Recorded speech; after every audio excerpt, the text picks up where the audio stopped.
Hi and welcome back to Cheeky Crypto, and today we are taking a cheeky look at an additional 12 million more XRP tokens being purchased. And so guys, if you find this useful and informative, do go ahead and smash that like button for Chris. He really does appreciate it, as do I. And if you're new to the channel and not yet subscribed, do go ahead and subscribe. By being subscribed, you will be kept up to date with all the videos and live streams that we do here at Cheeky Crypto.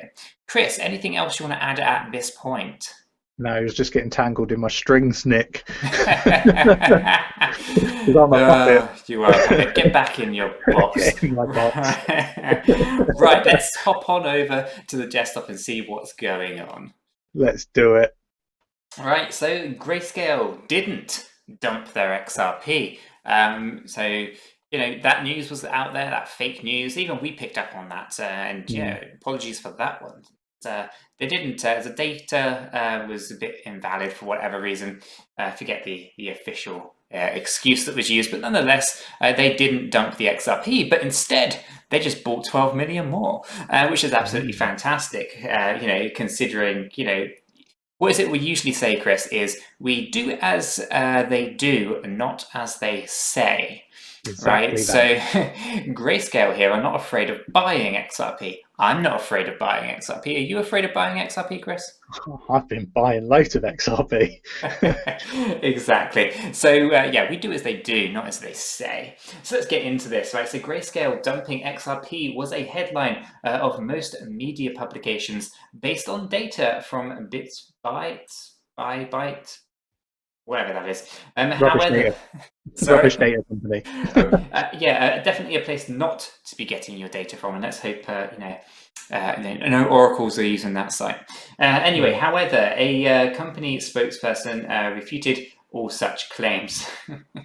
A quick look at the Grayscale investment holdings now clarifies that no significant amount of XRP was liquidated in the past 7 days. However, earlier the chart did show a mass liquidation of XRP token from Grayscale Trust. A Grayscale spokesperson in an official statement says, statements about large sales of underlying assets by any of our investment products are false and inaccurate. Any perceived large decrease in USD value of Grayscale's XRP Trust would have been the result of a decrease in the USD price of XRP. Okay, so they're not losing the tokens, the price of XRP fluctuated enough to make significant impact. And I think we can agree with that. At least, you know, the excuse the spokesperson is saying kind of makes logical sense. But let's see what else is going on. Grayscale went against the current trend. We like that. We go against the current trend all the time as well, don't we, Chris? Exactly. So where major crypto platforms, right, as well as the asset managers, have started delisting XRP, and the crypto asset manager bought more than 12 million units of XRP on the 1st of January. Okay, so if we break that right down for a moment there, you know, the fear that's out there, the exchange is delisting it. You know, everyone's saying it's going to zero. It was a scam coin all along. A lot of nonsense, a lot of noise, as Chris often says. Yet this big institutional player, you know, that has a fund specifically designed for other wealthy individuals, bought an additional 12 million XRP. Just put that out there. They wouldn't be doing that if they were to believe that it was going to zero, and, you know, they were to believe that these exchanges were delisting it for good reason. So mass delisting tax XRP token price and crypto market. So ever since the SEC filed a lawsuit against Ripple and 2 of its executives on the 21st of December, accusing them of selling 1.3 billion in unregistered securities, the news led to a delisting spree where crypto exchanges in the US, as well as those outside serving the US customers, started delisting XRP trading services to avoid SEC's wrath. Now, on this note, it's well worth pointing out that you know, these exchanges have you know, free reign to actually list unregistered securities for 5 years. So the choice is specifically a PR one, I feel, Chris.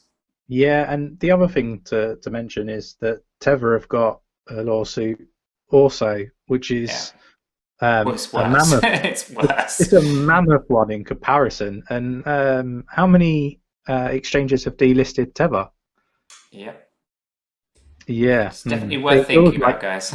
feels like there's an agenda. That's all I'm going to Oh, say. definitely. So the XRP token has lost more than 70% of its market cap, as well as its long-held third spot. So many Ripple strategic partners, such as SBI Holdings, have extended their support to the crypto firm and also suggested that they need not worry, as the majority of their market and remittance services are outside of the US, and we've been speaking about that for a while. But yeah, basically, this affects Ripple incredibly little. It doesn't really affect them in the slightest. It's like maybe 10% of their revenue being generated from the US, so 90% of everything else is external. So yeah, SBI and a few others have extended their support. It's a shame that some of these other exchanges were not as forthcoming, but nonetheless that's true. And obviously you have the quote here. The first date of the pre-trial conference has been set to the 21st of February through a telephonic appearance mandatory for all parties involved. The outgoing SEC chairman's actions were incredibly damaging, but certainly not fatal. At this point, the air is so cloudy that it is really impossible to make any kind of accurate forecast. Once the air clears, we'll need to reassess, and that comes from eToro. So Ripple, in its defense, claimed that the SEC is merely targeting them, as they have been operating for years while creating a core remittance business based on XRP Ledger. Thus, in the public interest and to protect thousands of XRP investors, the SEC should not consider its token a security. However, the SEC lawsuit claimed that Ripple and its executives were well aware of the fact that their offering qualifies as a security and may be breaching federal security laws by offering XRP without registration. Now, I read that document, that 71 or 72 page beast of a document, and basically Ripple asked two different law firms what their opinions were, and both the memos that came back were basically that XRP may be considered a security, but and they listed out the various reasons why these law firms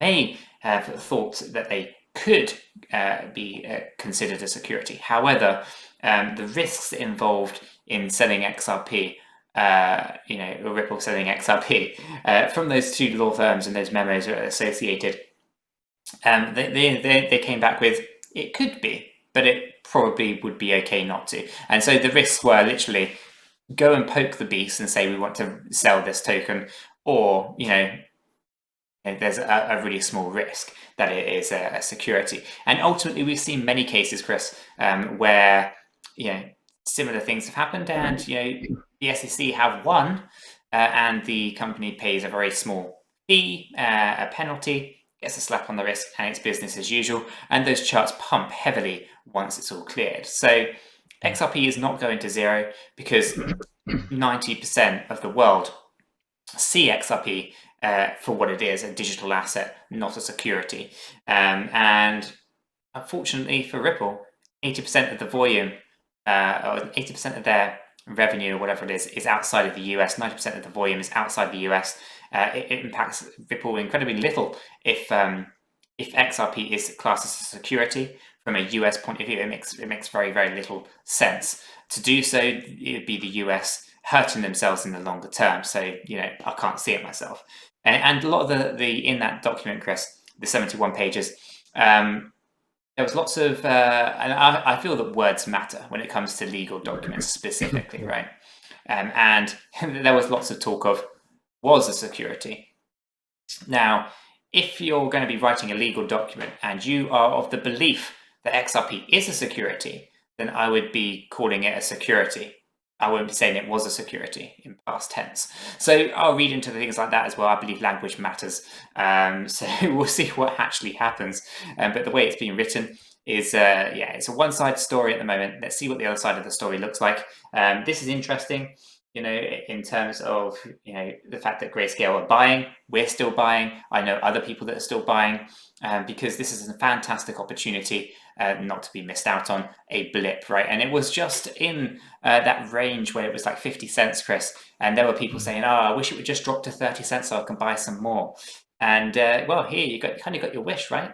It's pretty low. Yeah. You can buy some So, more, right? So you don't wish for something if you're not going to go ahead and buy it. So for us, this is a buying opportunity.